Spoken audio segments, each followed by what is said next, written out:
Abu Lubabah. Ketika Nabi Shallallahu Alaihi Wasallam memobilisasi pasukan ke Tabuk, ada beberapa orang tertinggal atau tidak mengikuti beliau dalam pertempuran tersebut. Sebagian besar memang orang-orang yang tertuduh sebagai kaum munafik. Mereka ini berjumlah sekitar 80 orang. Ada juga sejumlah sahabat yang tidak memperoleh tunggangan dan perbekalan untuk berangkat, seperti sekelompok sahabat yang dipimpin Abdullah bin Makil al-Muzani. Termasuk juga 10 orang dari Bani Mukrin. Mereka ini datang kepada Nabi Shallallahu Alaihi Wasallam, tetapi beliau tidak memiliki apa-apa lagi untuk bisa memberangkatkan mereka, baik kendaraan atau perbekalan. Mereka pulang dengan berlinang air mata karena tidak bisa menyertai beliau berjihad. Namun demikian ada 6 atau 7 sahabat lainnya, yang tertinggal karena berbagai alasan yang tidak tepat, namun mereka menyadari kesalahannya ini, antara lain adalah Abu Lubabah.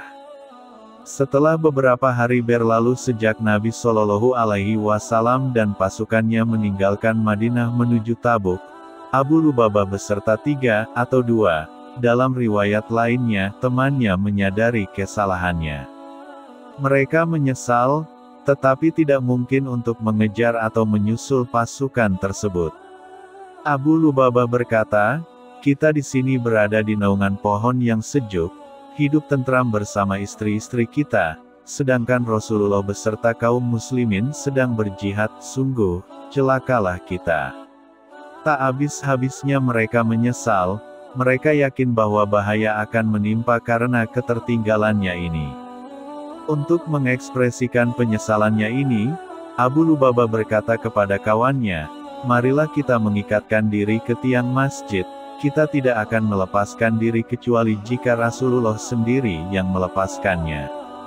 Teman-temannya, Aus bin Husam, Salabah bin Wadiyah dan Mirdas, atau tanpa Mirdas, pada riwayat 2 orang temannya, menyetujui usulan ini. Mereka tetap terikat pada tiang tersebut sampai Nabi Shallallahu Alaihi Wasallam pulang, kecuali ketika mereka akan melaksanakan sholat.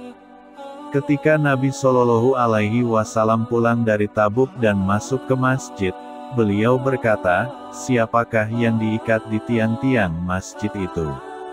Abu Lubabah dan teman-temannya yang tidak menyertai engkau berjihad, "Ya Rasulullah," kata seorang sahabat, "mereka berjanji tidak akan melepaskan diri, kecuali jika Tuhan yang melepaskannya." Nabi Shallallahu Alaihi Wasallam bersabda, "Aku tidak akan melepaskan mereka kecuali jika mendapat perintah dari Allah." Dalam riwayat lain disebutkan, bahwa Nabi Shallallahu Alaihi Wasallam bersabda tentang mereka, "Aku tidak akan melepaskannya sampai saatnya ada pertempuran lagi." Suatu hari menjelang subuh, ketika itu Nabi Shallallahu Alaihi Wasallam sedang berada di rumah Ummu Salamah, tiba-tiba beliau tertawa kecil. Ummu Salamah heran dengan sikap beliau ini dan berkata, "Apa yang engkau tertawakan, ya Rasulullah?"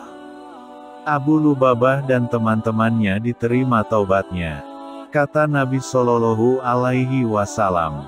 Saat itu Nabi Shallallahu Alaihi Wasallam memang menerima wahyu, surah Taubah ayat 102, yang menegaskan diterimanya taubat mereka yang berdosa karena ketertinggalannya menyertai jihad bersama Nabi Shallallahu Alaihi Wasallam.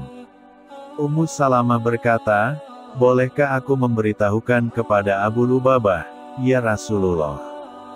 "Terserah engkau saja," kata Nabi Shallallahu Alaihi Wasallam.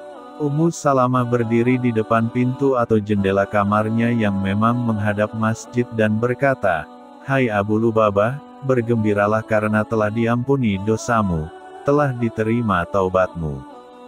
Mereka bergembira, begitu juga dengan para sahabat yang telah berkumpul di masjid untuk salat subuh.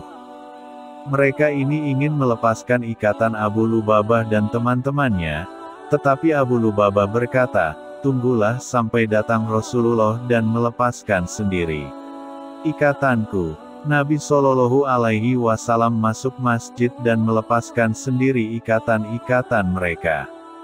Pagi harinya, Abu Lubabah dan 3 temannya menghadap Nabi Shallallahu Alaihi Wasallam sambil membawa harta yang dipunyainya. Ia berkata, "Ya Rasulullah, inilah harta benda kami, sedekahkanlah atas nama kami, dan tolong mintakan ampunan bagi kami."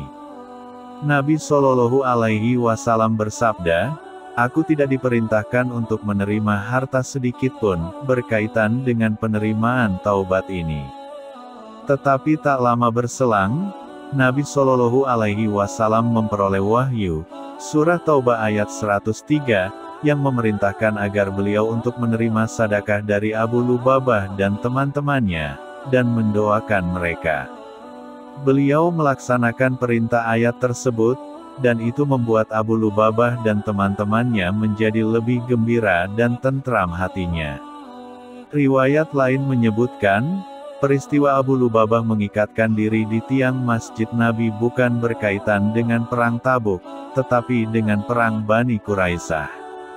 Setelah berakhirnya perang Khandaq Parit, atau perang Ahzab karena pasukan kaum kafir Quraisy dan sekutu-sekutunya diporak-porandakan oleh angin dan badai di waktu subuh, Nabi Shallallahu Alaihi Wasallam dan kaum muslimin segera kembali ke Madinah.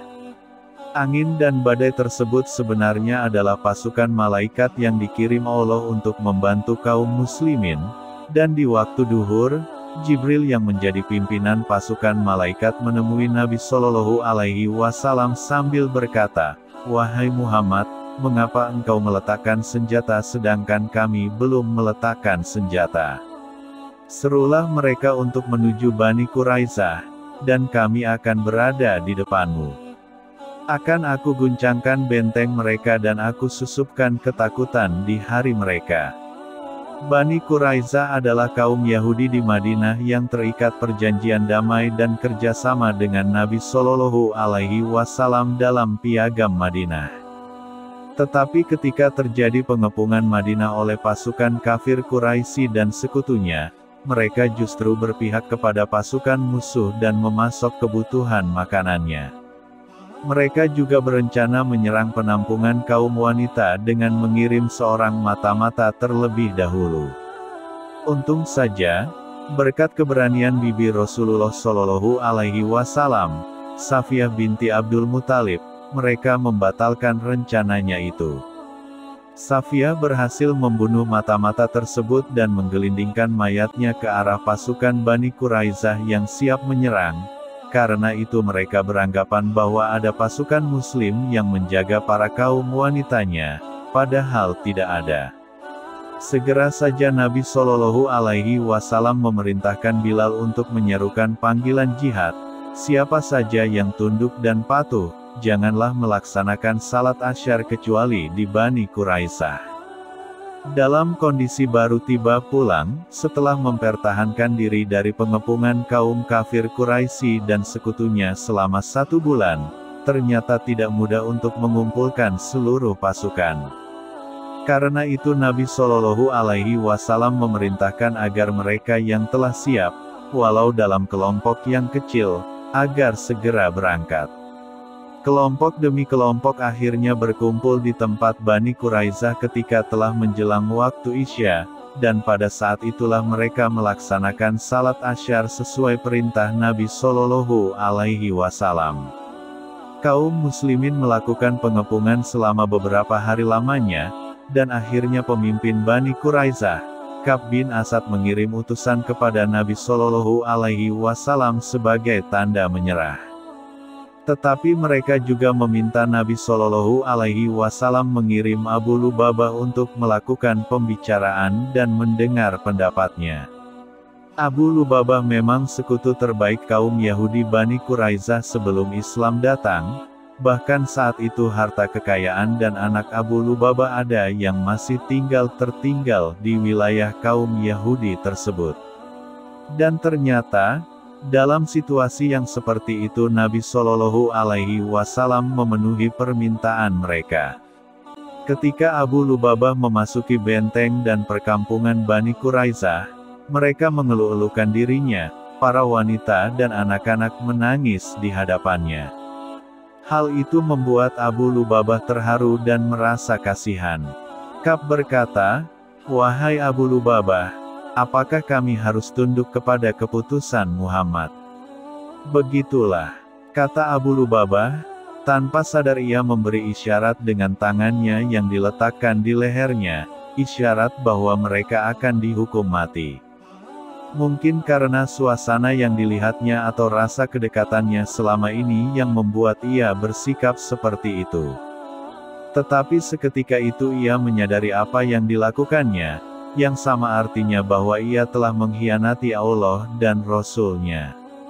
Tanpa bicara apa-apa lagi ia berlari keluar, bukannya kembali menghadap Nabi Shallallahu Alaihi Wasallam, tetapi menuju Masjid Nabawi dan mengikatkan dirinya di tiang masjid sembari bersumpah tidak akan pernah memasuki Bani Quraisyah, dan juga tidak akan melepaskan ikatannya kecuali Nabi Shallallahu Alaihi Wasallam sendiri yang melepaskannya. Rasulullah Shallallahu Alaihi Wasallam menunggu-nunggu kedatangan Abu Lubabah. Karena tidak datang juga, beliau mengirimkan seorang utusan lainnya. Setelah mendengar tentang apa yang dilakukannya, beliau bersabda, "Andai kata ia datang kepadaku, tentu aku akan memaafkannya. Tetapi karena ia telah berbuat seperti itu, yakni dengan diikuti sumpah, maka aku tidak bisa melepaskannya kecuali jika ia benar-benar bertaubat kepada Allah." Selanjutnya sama dengan kisah di atas.